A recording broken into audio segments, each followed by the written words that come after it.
Magandang umaga po sa inyong lahat.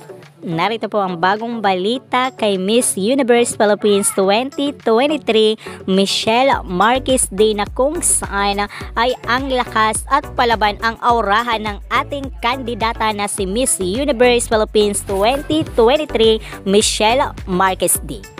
Dahil alam po natin na kayang-kayang makipagbardagulan ni Miss Universe Philippines 2023 Michelle Marquez Day sa Miss Universe 2023 na gaganapin sa bansang El Salvador.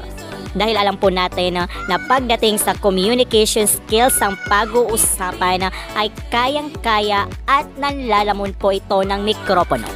At ang laki din po ng kaniyang improvement pagdating sa kaniyang signature walk. Kaya patuloy po natin suportahan ang ating kandidata na si Miss Universe Philippines 2023 Michelle Marquez Day sa kaniyang laban sa Miss Universe 2023. At patuloy din po tayong nakatutok sa channel na ito para sa iba pang impormasyon. Maraming salamat po.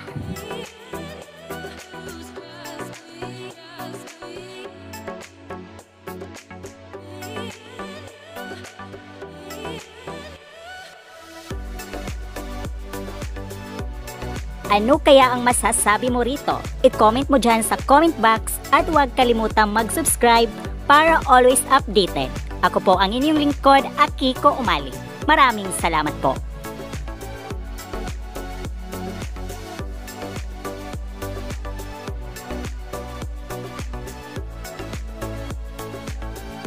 Kung bago ka lang sa aking channel, huwag kalimutang mag-subscribe and click the bell para always updated sa bagong kaganapan.